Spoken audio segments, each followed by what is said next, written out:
it's the people that are from within the community that really need to say it, because that will inspire others to do the same. And so this was Bernie sitting down with Jon Stewart, I believe, a couple of days ago. This gets to the heart of everything that we're dealing with right now with Israel as we come up on 1 week before Trump takes the oath. Very critical, I don't know what your view is, of what Netanyahu has been doing in Gaza, okay? Brother, preaching to the Okay. I would say choir, but you and I both probably had to go to a synagogue, so I don't know what I'm preaching to the cantor. Okay, good. Yeah. I introduced legislation that would stop arms sales to Netanyahu.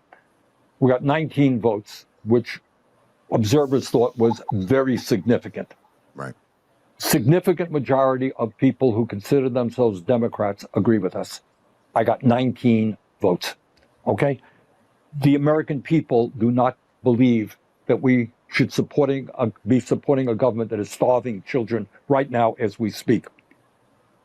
But if you stand up, you're going to find that AIPAC and other billionaire-funded super PACs are going to go to war against you, putting huge amounts of money in a primary in your general election. So it's not a question of not understanding.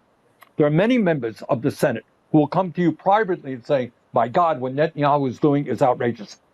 I just can't vote because money is going to come and destroy my political career. So you got to get at the root of everything, not at everything, but a key part of this whole discussion, John, is money in politics. People cannot vote their conscience. They can't vote their intelligence when they know if they vote against the corporate world or the big money world, they're going to get defeated at the polls. That I have to say, that's an incredibly dispiriting statement, because it speaks to, it's not ignorance, it's willful and it's cynical. No. That's not will. But look, John, you're a politician. You're a United States Senator. You're thinking about, the issue. All right. You know the prescription drugs are too high. You want to vote with your constituents, but you know that if you take a bold step to take on the greed of the pharmaceutical industry, they're going to pour huge amounts of money and defeat you. All right? That's what you got to be thinking about. Now, so you can blame the politician there, but he said, I'm going to get beaten by somebody who do worse, right?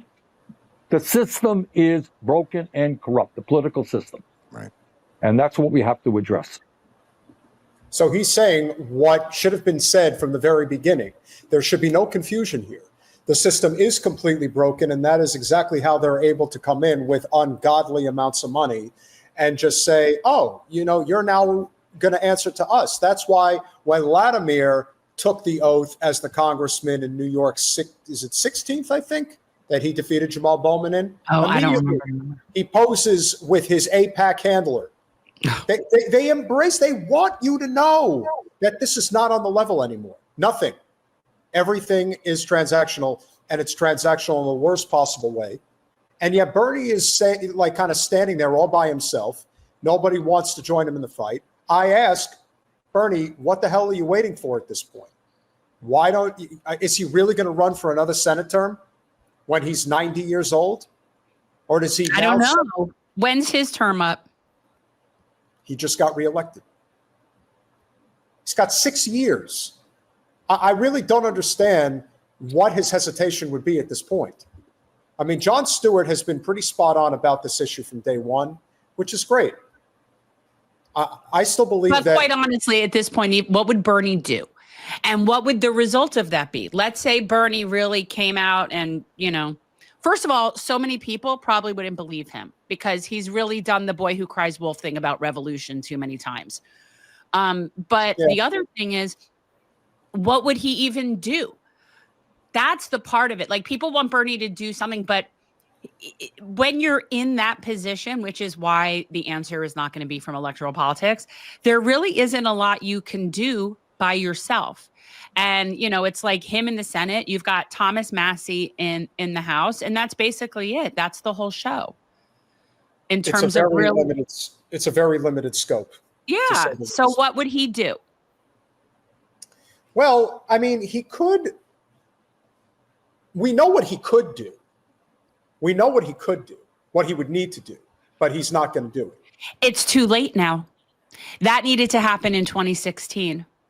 That ship sailed and he was not on it. And so now we're dealing with a different reality. And in this reality, he does not have that kind of juice.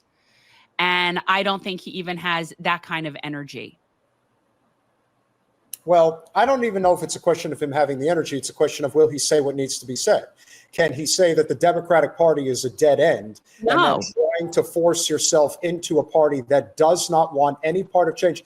Do you know that Martin O'Malley is running to be the chair of the DNC right now? He's now in the race. They're telling you they won't change no matter what. Right. Which is why I keep suggesting we don't even address them. Like, why do we even talk about Democrats? Why do we even need to talk about them? Especially now that they're not even in office anywhere. Like, they are really pretty much, they're yesterday's news, really. There's really no point. As of when Trump takes office, there really is no point to talk about them, because basically every single thing the Democrats do from this point going forward, to me, is performative. All it's going to be is a whole bunch of performative theatrics and blaming Republicans and saying things about Trump and just trying to raise money. Raise money for what? For nothing, because 2 years down the road, 4 years down the road, they're going to have less people and they still have nobody to put forward that anybody would want to vote for. So they could still keep trying to raise money. I think it's going to start falling deafer ears. But yeah, the Democrats are basically useless. As far as I'm concerned, if we never spoke about them again, I don't think it would even make any difference in the world, because they have no power. They literally now are having no power of anything. Well, So if we could think, if you have a consolation, it's that Gavin Newsom is now no longer the front runner to become the Democratic nominee. Oh, and kudos for that.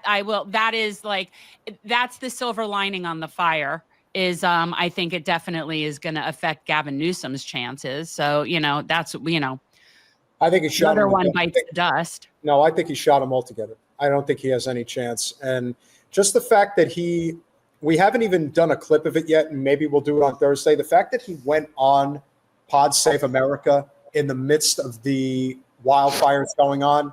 I mean, you want to talk about desperation to save face? I mean, that's pretty bad. That they very often will find a way to just sink themselves into an even deeper hole. That's what they do. I don't know. I just don't think they can help themselves. And also, I think that their consultants and their PR people are as outdated as they are. And they just really do not know how to read a room. They just don't. And they just scramble, and they're always on defense, because the truth is they can't be on offense because they have nothing to offer. If you're going to be on offense, you need to actually have a plan and be wanting to do something. The Democrats don't have plans. They constantly just blame everyone else and play defense. So, again, they will soon be irrelevant, except for maybe in California. And even that, I don't know. Here's hoping Butch Ware makes them irrelevant out there, too. But part of the reason that this is such a problem is you have to deal with people like this woman who I got a clip over to Colin earlier today. And this is what you're up against. You're up against a psychopathic ideology. It's that simple. Us look good. Our job is not to make you look good, American Jews. What do you have to worry about? Your job is to make us look good. And here's how you do it. Every one of us has to serve 3 years in the Army, 2 years in the Army, some of us 5 years, and then for the rest of our lives, you have got to serve 2 or 3 years in the army of words. You've got to learn to fight the political battle, which is even more important at this point than the military battle that we are. We'll fight the military battle. We're not asking you necessarily to come. She's going to fight the military battle, Jen. Yeah. Who is this? Like, obviously, I mean, Colin, I sent you this information. There's no information about what this lady's name is. I can't remember. Don't blame it on Colin. You probably did it at the last minute. So, in any event. I did, and our esteemed guest is waiting, and I don't want to keep her for too long. But this is pretty typical Israeli type behavior and entitlement. This is exactly they truly believe that they are the most entitled people, but that it's our job, to just support. Yeah, you're not fighting hard enough to fulfill their religious destiny, I guess. Well, we'll finish it out. and be lone soldiers, although some of you can. You've got to learn how to fight back on the campuses, how to make the arguments. Now they keep shifting. You know, the ground keeps shifting under us. They keep changing the language. Intersectionality wasn't even a word 10 years ago. Now suddenly it's intersectionality. You've got to stay on top of it. And you know how we train for the army? We don't train for defensive warfare. If the war against Israel ever had to be fought on Israeli soil, do I have to tell you? It's an impossibility. So, Well, at least you got that right. That's true. That's it's true. the same thing. Don't let the war of words ever be fought about Israel's nature. Let it be fought about why you can't accept Israel, why you have to single out this tiny people. Try to find Israel on the map. It's hardly there. You know, we used to play this game, Where's Waldo? Where is Waldo on the map? Are you going to really tell me that this is the country you want to blame? Push them, teach them how to defend by attacking. Teach them really what one says as in fencing. You've got to do that. You've got to make demands on them. They've got to serve for 3 years in the army of words. That is such typical, like, Israeli propaganda. That's exactly the kind of stuff when we were over there, like with my program, when they take birthright people over there, that is the kind of nonstop messaging that they're giving Jewish youth in this country. That. Yes, and it's And we sick. know, and the talking points to which she's referring always redirect them back to Israel's such a small place. Why do they want to attack it? Like, always redirect, always redirect. It's like she is essentially giving you a class in Darvo right there.